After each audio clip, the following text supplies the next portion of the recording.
వైకుంఠ ఏకాదశి పర్వదినాన్ని పురస్కరించుకుని కోనసీమ జిల్లాలోని ప్రసిద్ధ పుణ్యక్షేత్రం అప్పన్నపల్లి శ్రీ బాలబాలాజీ స్వామివారి ఆలయం భక్తులతో పోటెత్తింది. తెల్లవారుజాము నుంచి ఉభయ గోదావరి జిల్లాల నలుమూల నుండి భక్తులు పెద్ద సంఖ్యలో తరలివచ్చి స్వామివారిని దర్శించుకుంటున్నారు. ఏకాదశి సందర్భంగా ఆలయంలో బాలబాలాజీ స్వామివారు ఉత్తర ద్వారం గుండా భక్తులకు దర్శనమిచ్చారు.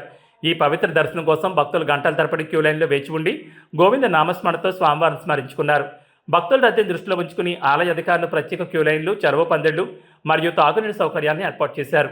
ముక్కోట ఏకాదశిని పురస్కరించుకుని ఆలయ ప్రాంగణాన్ని రంగురంగుల విద్యుత్ దీపాలు మరియు వివిధ రకాల విదేశీ పుష్పాలతో అత్యంత సుందరంగా అలంకరించారు. ఆలయానికి వచ్చే భక్తులకు ఎలాంటి ఇబ్బందులు కలగకుండా కట్టుదిట్టమైన భద్రతా చర్యలు చేపట్టారు.